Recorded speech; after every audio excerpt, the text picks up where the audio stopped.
Hey Wargamers, we got some new information from Games Workshop on Chapter Approved 2021. Now it seems like just yesterday that 2020 came out, but everything is different in a pandemic. So 2021 is just around the corner. Hopefully you got your money's worth out of the 2020 edition.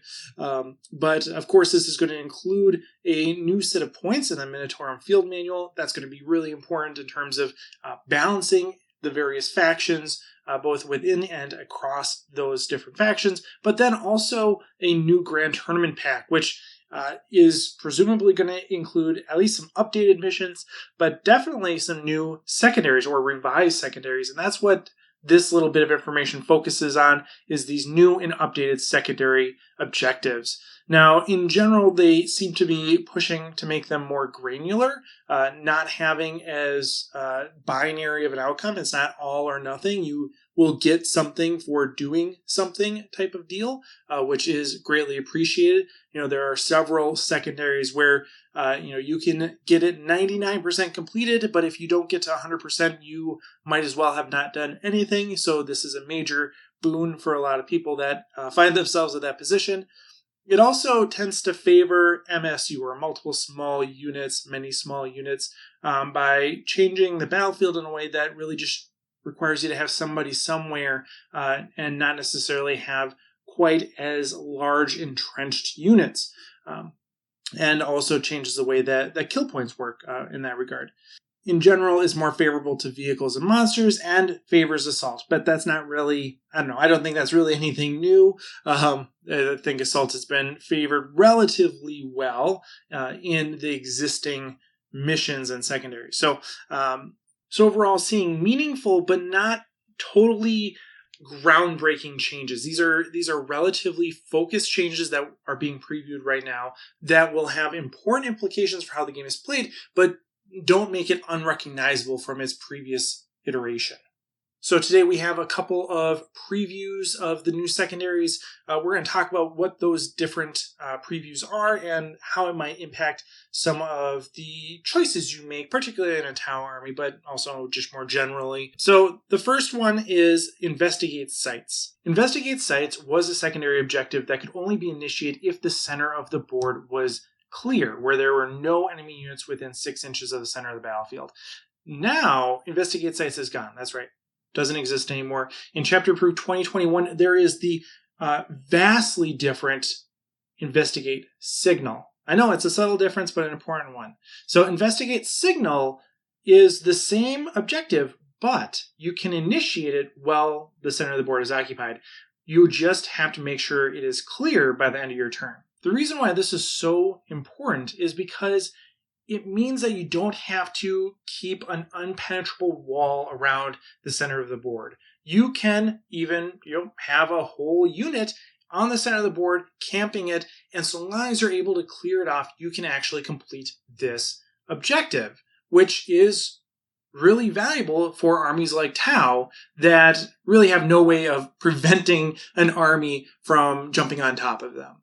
Right? So this is a secondary that Tau could actually accomplish, right? Who cares if there's a unit of Marines in the middle of the board at the start of your turn, so long as you're able to clear them in a single round of shooting. Now, that's easier said than done a lot of the time, but still, it gives you the opportunity to do that. And so this change from Investigate Sites to Investigate Signal really does seem to help armies that otherwise lack the staying power or the board control to just camp the center of the board.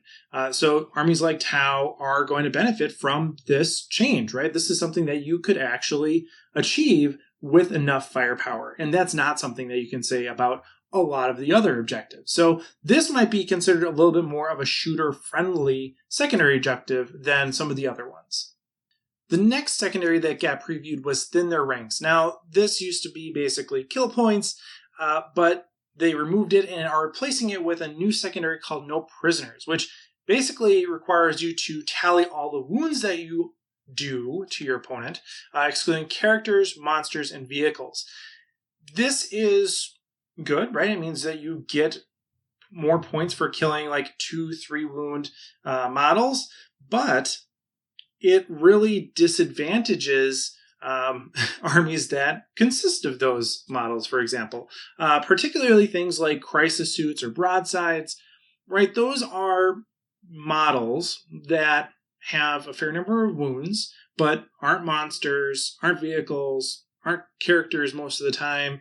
And so those units are going to give up a lot more kill points now than they did before. So that is a big change, and kind of a nerf to things like crisis suits, like broadsides, like stealth suits, but one that probably lands heavier on other factions. Right? It's not great for Tau. It's probably worse for things like Marines, right?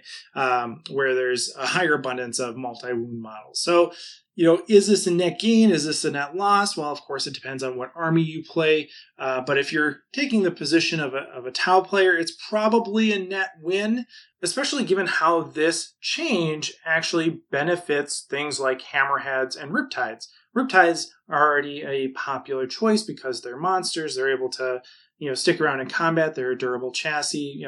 We don't really need to talk about why Riptides are, a fairly good unit.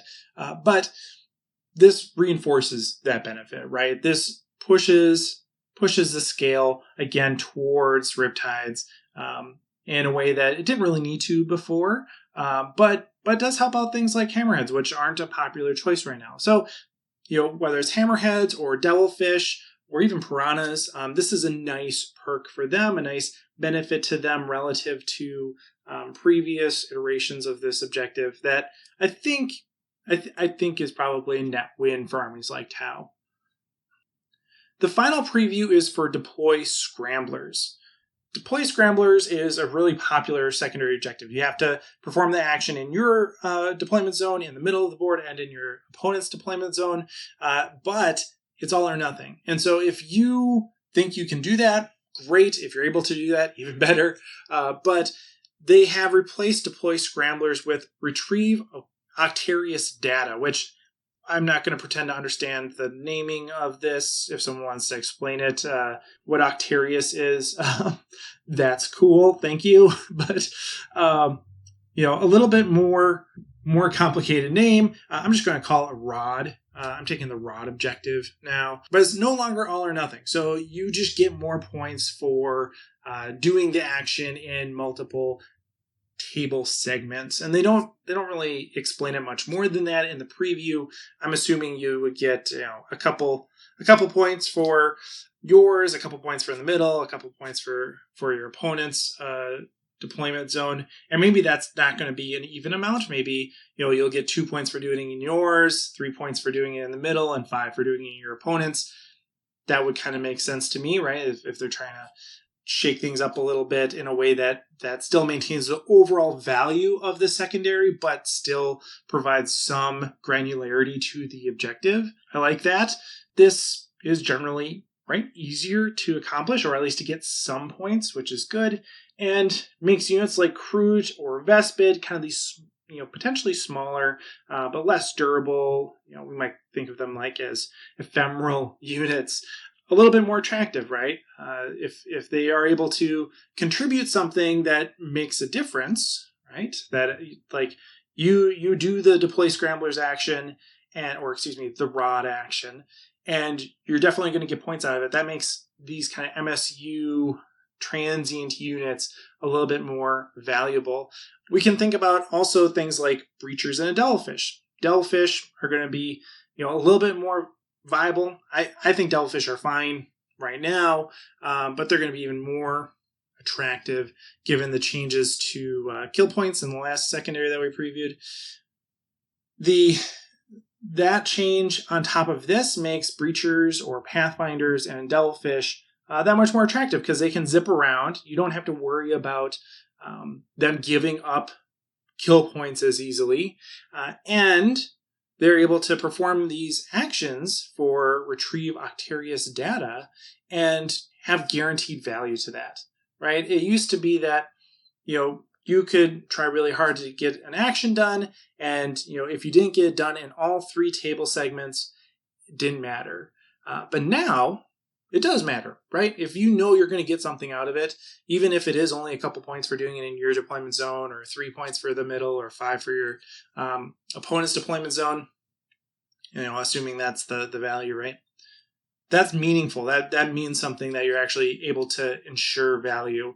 It makes this more attractive, and I think plays well with these other changes. So overall, I'm excited about these changes. I think they're going to make the game more interesting and really make the decision process that much more involved ahead of game in terms of picking your secondaries. There's going to be better options, it seems.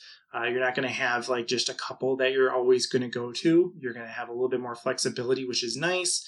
And yeah, I just like these changes. I think they will work out better for the game as a whole, and also favor some of those underpowered units, or underpowered factions, I should say, like Tau, that really are suffering now. Small changes like these can help them out in the grand scheme of the game as a whole. So let me know what you think in the comments below, and as always, happy wargaming. Hey everyone, thanks for watching.